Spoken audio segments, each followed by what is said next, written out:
We were able to finish yesterday installing the fireplace.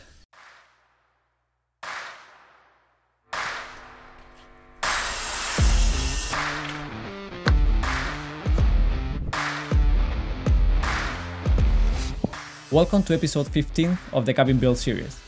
We come full of news and progress for this episode.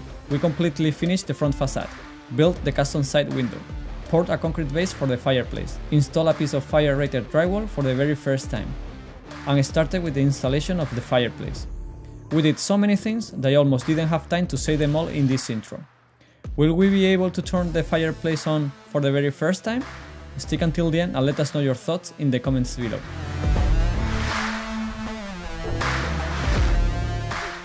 I'm Eugenia and this is Pepe, Aspen and Lolita, and we are now building our new home. We have been traveling around Europe for the past year in our self-converted camper van, but looking to live a simpler life, grow our own food and build our house led us here.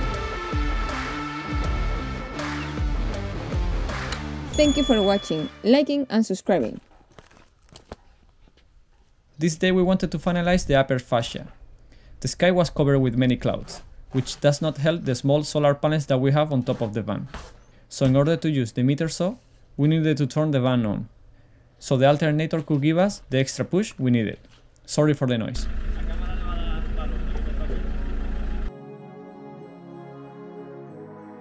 We finally launched the cabin's layout, that contains all the plans and dimensions necessary for you to build one exactly like ours. It has taken us many hours of work and sleepless nights while building the cabin to finally have it ready for you, so it is a big milestone for us. We have set its price to 49.99 euros. We will need to sell hundreds of them in order for it to return all the hours invested, but we really wanted it to be affordable enough that anybody with this dream can have access to it. We hope this helps the many of you that are looking to build something similar, but don't know how to design it. Getting the opportunity to help this community as an architect and impact your life with good design is very special to us. I hope you guys can give it good use.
this was the very last piece of the front.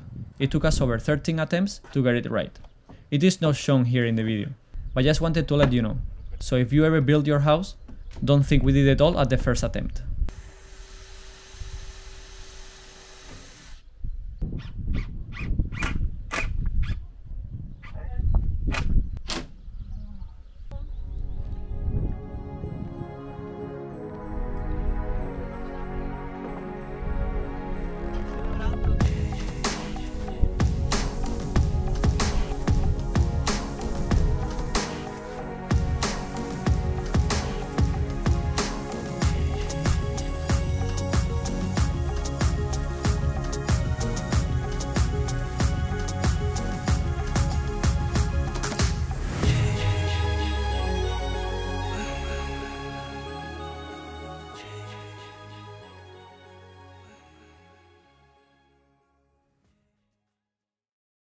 Good morning, everybody. We have been having a lot of rain lately, so we haven't done too much in the past 3-4 days. Today it seems like it's not gonna rain, so we're gonna just start working on putting this window on, because right now it's just set with plastic. So that's pretty much what I'm gonna do today. Build a window and try to have it done by the end of the day.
This window is assembled the same way than the front door, shown on episodes 10 and 11.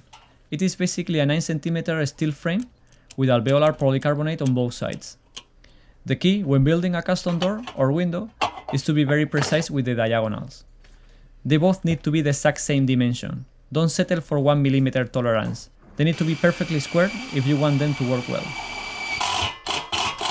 So, take your time and don't rush it.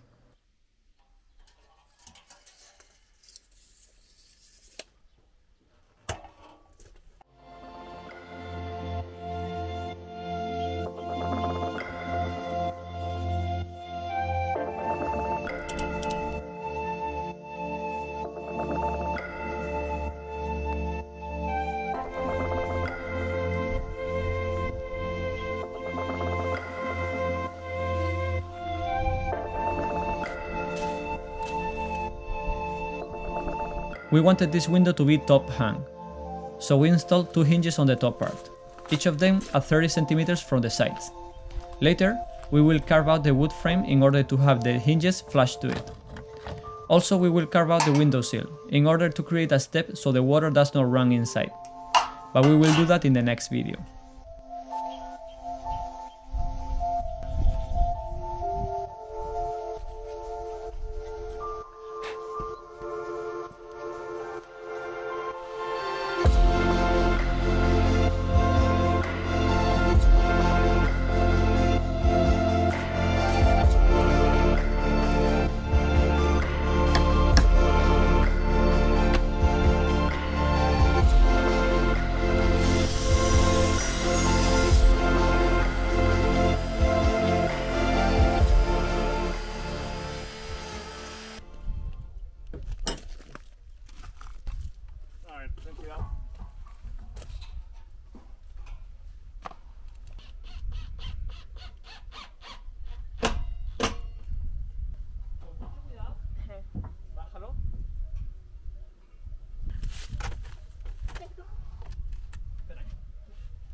We just realized that we forgot to cut a line under the wood to avoid the water getting inside the window, so we had to remove the window and put it back again.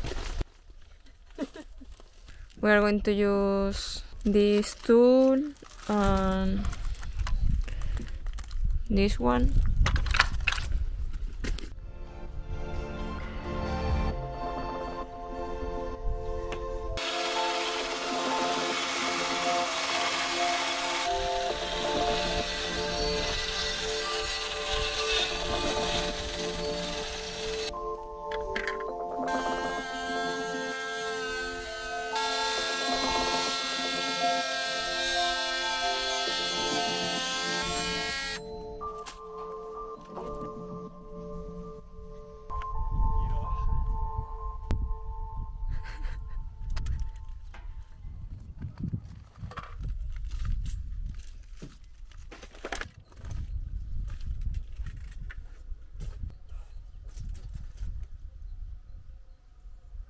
This custom window with double alveolar polycarbonate and 9 cm air gap has actually a very good thermal and sound insulation.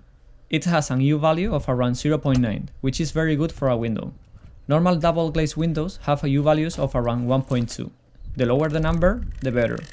Of course, with this, I'm not saying that it's better or worse than a manufactured window, but for this price, it surely gets very close to its performance, and it looks like nothing you have seen before.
It was getting dark already, and we were very tired.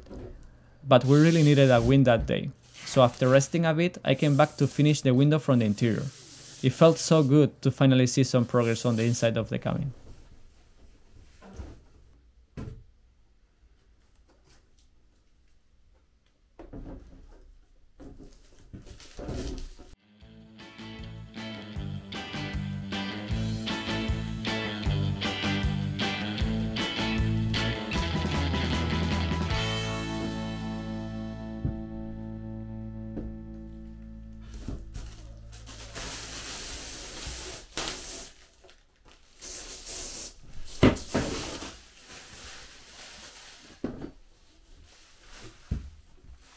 Today we're getting ready to install the fireplace. We have been doing some research about fireplaces. I don't want to install like a super hot fireplace with everything wood. With our research we have found that the best way to avoid any issues is to actually have drywall in the back where the duct goes through the wall. Also have like a box of drywall covering.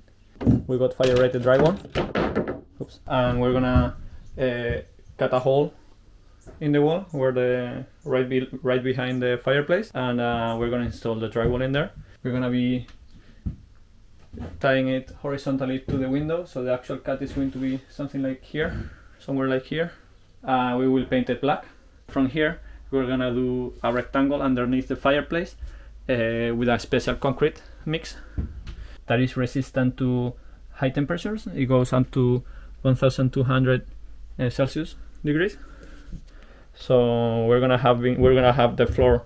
That portion is going to be that concrete, and the rest is gonna be pine wood that we actually have here. Waiting patiently.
Installing a fireplace is a very custom work, to say the least. For a moment, we, or better say, I, didn't think we were going to be able to pull it off without issues. We presented the fireplace and took dimensions for a good couple of hours, until we both agreed that speaking and measuring was not helping us any longer. So we started cutting ducts and going from the bottom up. We really like to have a proper plan set up for everything we do, but in this case, there was no other plan than to start and figure out things as they came up.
This is the next day.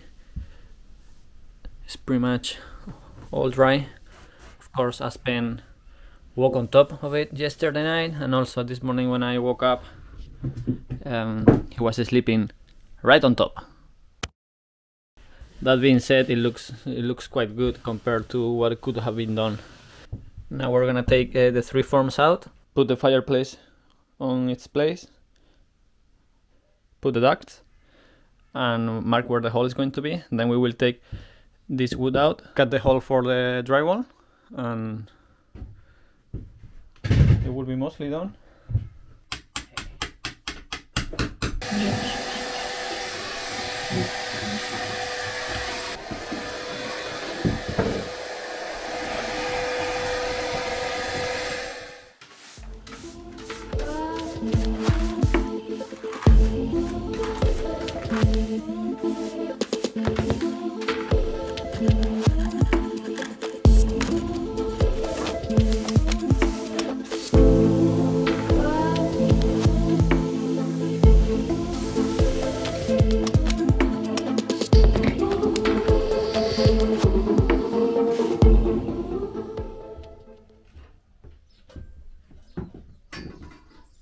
We just put the fireplace here, marked where the ducts are gonna go through the outside wall, and now we're gonna take this wood out to be able to cut this hole properly on top of a table. Once this is out, we're gonna take advantage that this is not here.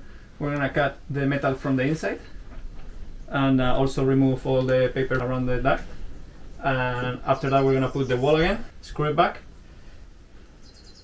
We're gonna box out everything where the duct is going through with drywall, and then after that we're gonna just put this drywall and we will be done.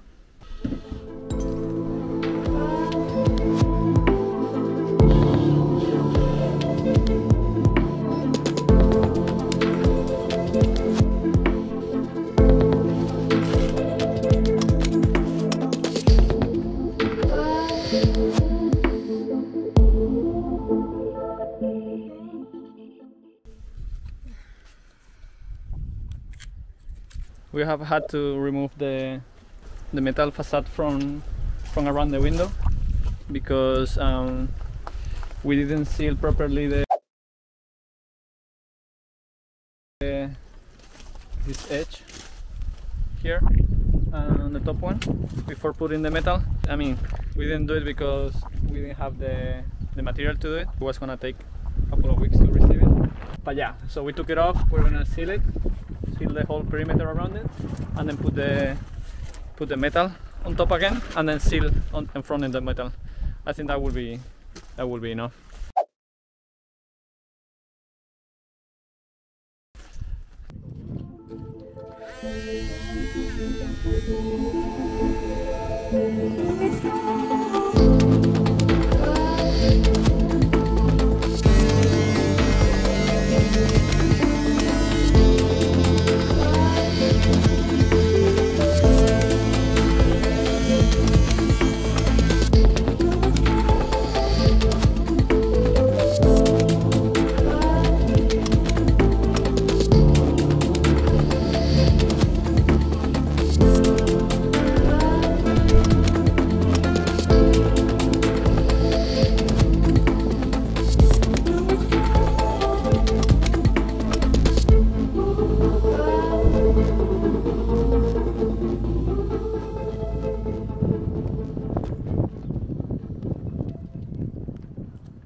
Now we're gonna be installing this rubber here.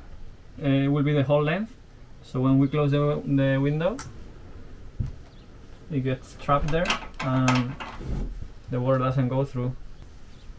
So what we're gonna do is clean this with alcohol very thoroughly and make sure everything is clean, and this has a tape in it. Take the tape out and put it.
There's zero chances that this will fit. ¿Por qué? Oh, it does fit.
So we just finished the box made of fire-resistant drywall.